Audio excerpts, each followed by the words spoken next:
इस वीडियो को लाइक करें, हमारे चैनल को सब्सक्राइब कर बेल आइकन जरूर प्रेस करें हमारी न्यू वीडियो सबसे। पेट महाश्मशान वामदेव का बारे में आपको हम आज बता रहे हैं कि वामदेव का सिद्धि कैसे हुआ। वामदेव एक सेमल के वृक्ष के नीचे वशिष्ठ देव का पचमुंडी आसन था। खेपा बाबा ने उसी लचमुंडी आसन पर उनके सामने वर्तमान समय में सेमल के पेड़ के नीचे का यह आसन लचमुंडी आसन है। खेपा बाबा की सिद्धि सफ़ेद सेमल वृक्ष के निकट क्या करते थे। उसी वृक्ष के भीतर बहुत बड़ा गहराई एक छेद दिखाई देता था जो हर किसी को मालूम नहीं है। उसी गहराई का अभी तक कोई पता नहीं निकाल पाया जहाँ उनका समाधि आज भी तारापीठ महाश्मशान में है। माँ तारा का भोग पहले लगता था और अभी पहला भोग वामदेव का लगता है। उसके बाद माँ तारा का भोग लगाया जाता है। एक समय नाटर के रानी ने बहुत उपद्रव का बाद वामदेव कई दिन तक भूखे प्यासे थे। जब नाटर के रानी को पता चला कि हमारा बालक कई दिनों से भूखा है, तब नाटर की रानी को माँ काली ने, माँ तारा ने स्वप्न में दिया कि आज हमारा बालक भूखा है, जाओ पहले मेरे बालक को भोग लगाओ, उसके बाद हमारा भोग लगेगा। उसी समय से परंपरा चलते आ रहा कि पहले वामदेव का भोग लगता है और उसके बाद उसका उसी जूठा भोग माँ तारा को लगाया जाता है, जो कि उनका घर से प्रतिदिन भोग माँ तारा को आता है और वही भोग लगता है। वाम माँ खेपा तारा माँ को बड़ी माँ कहकर पुकारते थे और अपनी माँ को छोटी माँ कहते थे।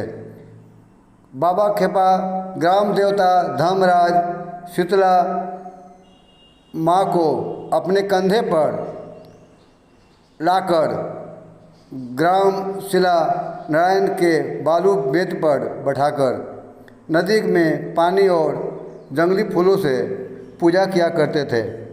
बाबा खेपा के साथ हमारे हर समय उनका कुटिया में उनके साथ में कुत्ता रहा करता था, जो कि सारा कहना सारा बात उनका समझता था और मानता था। एक समय की बात है कि बाबा हड्डी चबाते थे, हड्डी को खाते थे। कुछ लोगों ने बोला देखो पगला बाबा हड्डी चबाते हैं, हड्डी चबाते हैं। उस समय बाबा नाराज़ होकर उन लोग को गाली गलौज करते थे। ये उनका परंपरा था। और आज भी तारापीठ का भैरव बाबा खेपा ही है।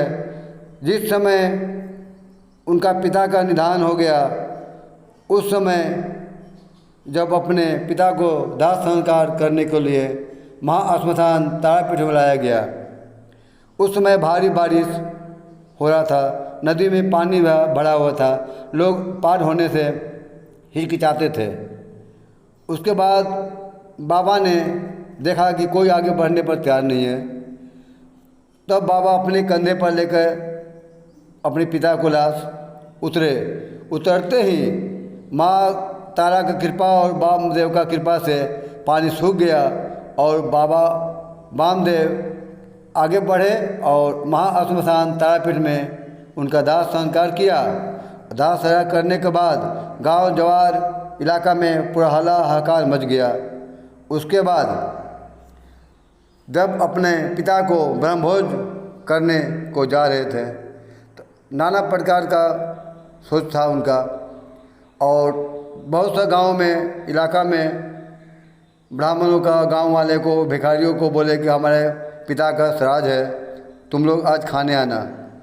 तो सब हंसने लगे, बोले कि वामदेव हम लोग क्या खिलाएगा, पगला है, ये क्या है जो खिलाएगा, कैसे खिलाएगा।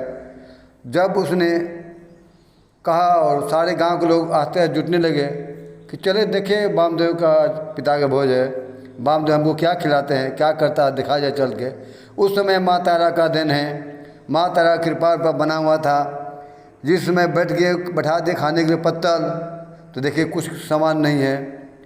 उसके बाद तुरंत ऐसा माँ का कृपा हुआ कि नाना प्रकार का मिठाई, पूरी, आपका बूंदिया, लड्डू, हर एक प्रकार की सब्जी, और बाबा अपने हाथ से सबको खिलाने लगे।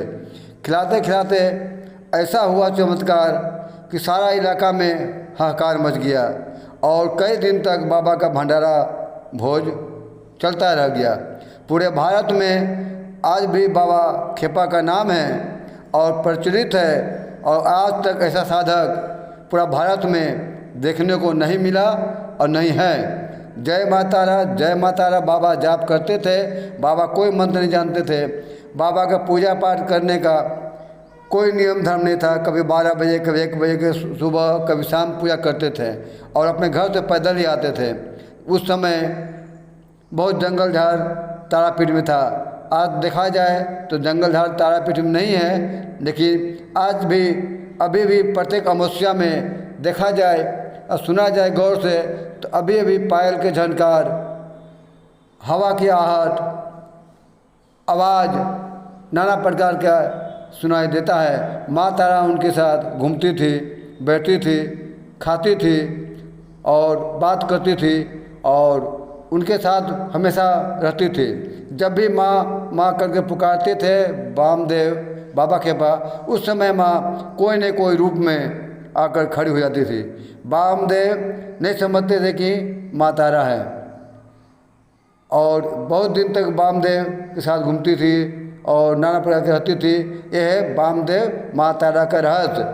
और आज भी लोग कहते हैं चिता, जब तक माँ तारा के सामने चिता नहीं आता है दरवाजा, तब तक माँ तारा का पूजा श्मशान में नहीं होती है।